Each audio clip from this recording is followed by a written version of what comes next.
Star Citizen promised to revolutionize the entire space game industry, amassing a massive $750 million from hopeful players. By 2024, that revolution has stalled. Delayed features, endless development cycles, and a community questioning if AAA space games have lost their way. Meanwhile, No Man's Sky, once a poster child for overpromising and under-delivering, staged one of gaming's greatest comebacks, proving that indie resilience could outpace corporate ambition. This all very clearly shows us one thing. It defines the current state of AAA space games.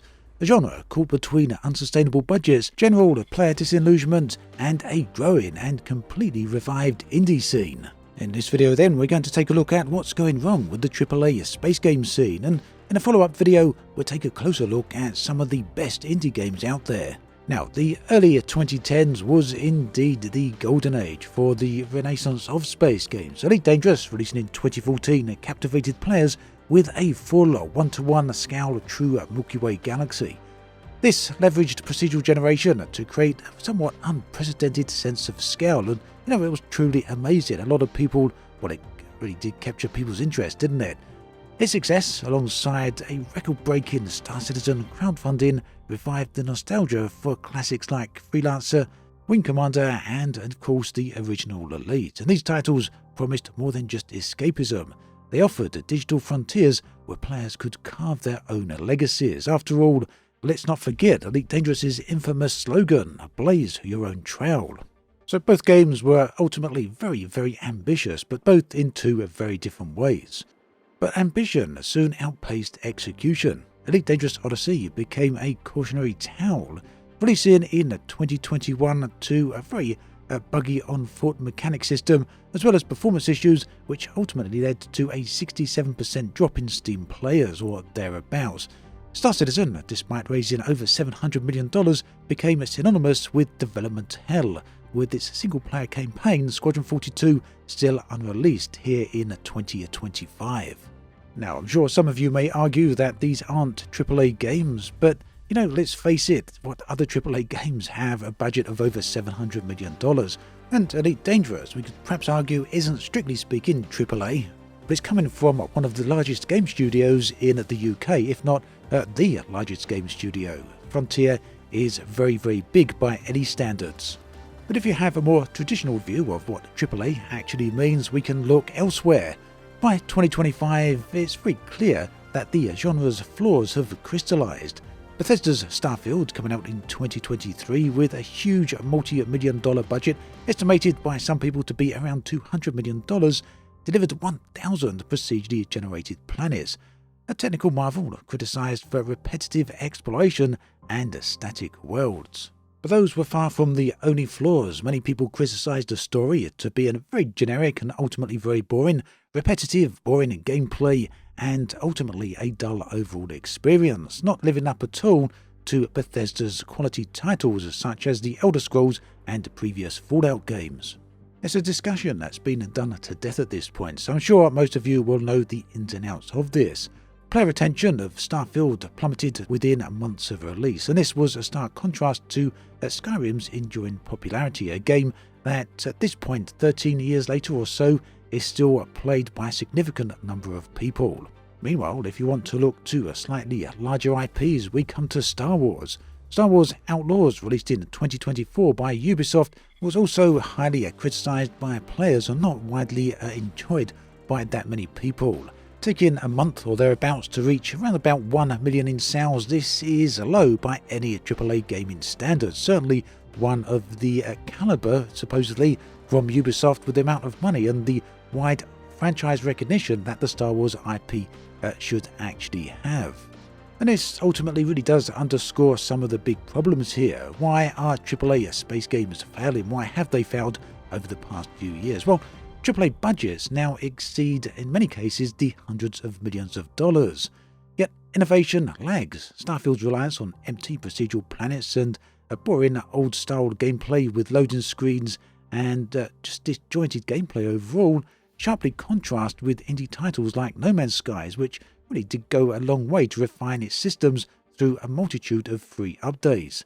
Bethesda's creation engine, meanwhile, strained with the loading screens and static environments, And this, to me, and perhaps to other people as well, really went a long way to highlighting just how the problem with outdated tech can actually hinder immersion in these games.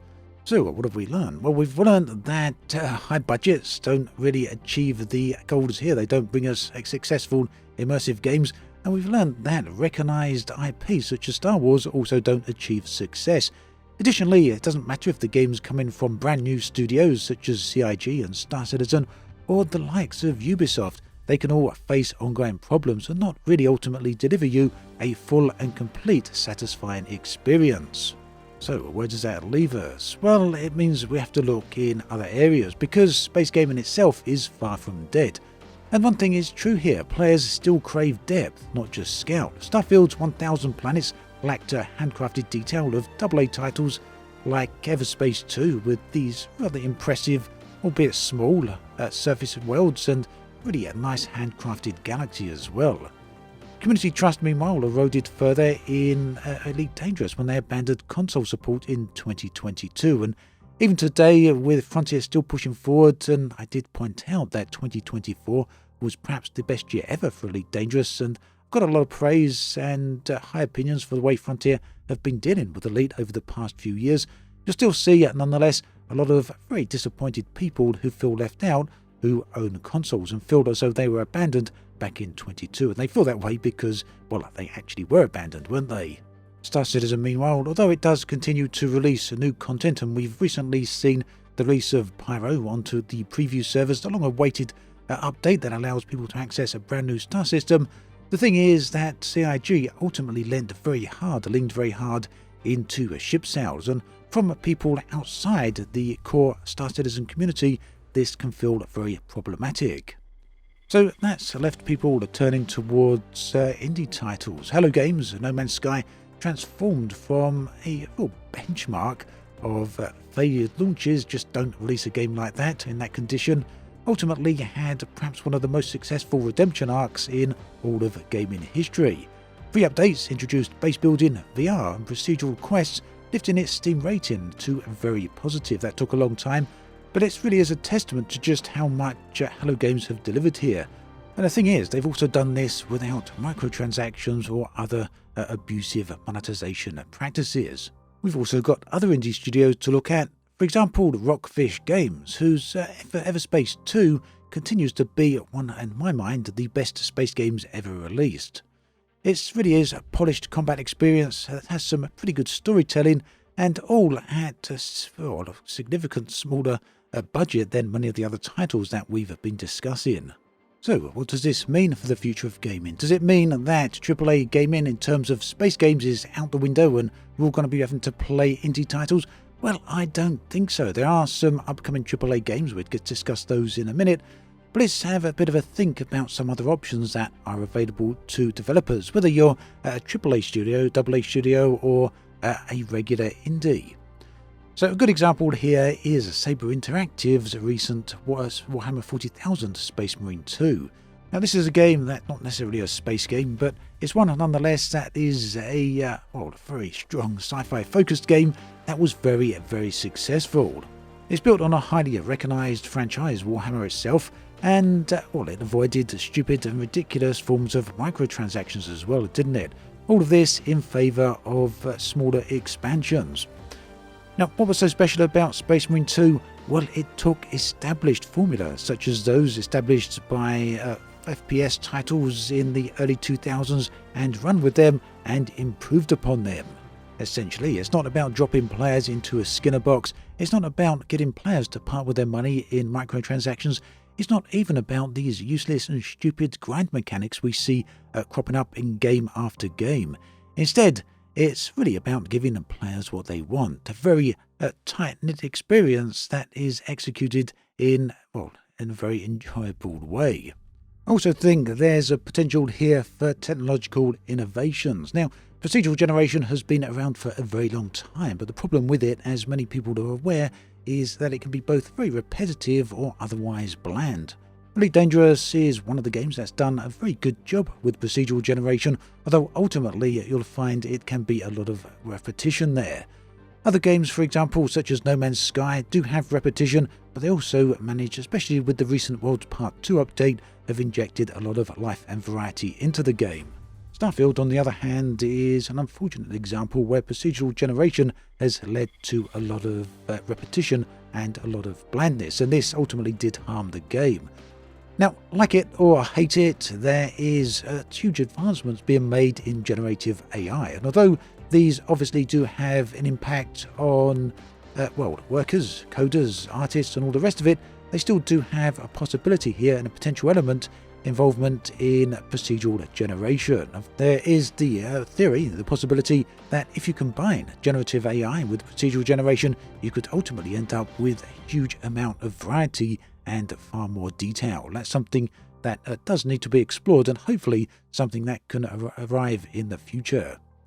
Another thing that needs to be rethought is monetization. Now, there's a growing sentiment among gamers that there is a fatigue with just live service models, really, that ultimately do abuse the way players interact with the games. And we've seen a lot of titles foul recently, titles like Suicide Squad, Kill the Justice League, and although not a live service title, one that was still arguably unnecessarily injected with microtransactions. Star Wars Outlaws have shown that prioritizing monetization over genuine design can lead to dismal completion rates with the game and ultimately lead to player frustration. And this is why I cited Warhammer 40,000 Space Marine 2 earlier. It's an example where avoiding the pitfalls of microtransactions while still maintaining somewhat level of healthy profit through DLC.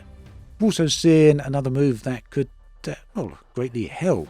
Hello Games here is a great example.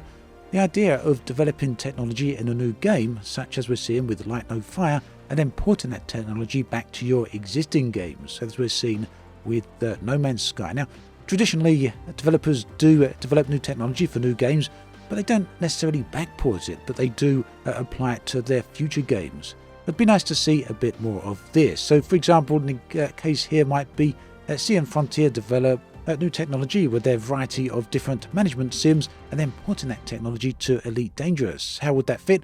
Well, let's not forget we've got the upcoming Trailblazers expansion, which does have colonization and base building in it, and there are some tools I'm sure that could be cross-applied here, especially if the games are using the same engine. Another avenue perhaps worth exploring, and this is something we're going to be seeing over the coming months, maybe the coming years, are games like Exodus. Now, this is going to be heavily narrative driven. We've seen that before with Mass Effect 1 through 3. So is this going to work? Well, it could. It's something we haven't seen lately in many space games, really going all in on that handcrafted storyline, the handcrafted environments, everything that would otherwise offer meaningful choices and a branching storyline as well. In short, I think you'll notice the common thread through all of this is 1. Giving players what they want, and 2. Going all in actual creativity rather than managing the game from what seems like boardrooms and just giving soulless game designs. We'll also perhaps get a chance to see how this plays out with titles such as Star Wars Eclipse, if we ever actually see that one arrive. So right now then, I really do feel that we see the AAA gaming space, particularly for space games, it's a genre that stands at a crossroads. Bloated budgets and engine limitations really have alienated players, yet demand still persists, and we've seen this proven with the immense success of many indie titles. Not to mention the very close-by relationship to titles such as Warhammer 40,000 Space Marine 2 and Exodus, which do have a lot of interest around them. The overall genre then is going to really need studios to embrace what the AA studios and indie titles have been practicing over the years. Modular storytelling, community-driven development, and technology that prioritizes immersion over scale. Try and have a bit more of a laser focus rather than go broad. The irony is that it's something we know does work. It's been proven, so the key is for everyone else to pick up the slack and try and go in that direction. Let me know what you think about all of this in the comment section below, because I'd love to hear from you. It's quite a contentious subject perhaps for some people, but nonetheless, I'd love to hear your opinions.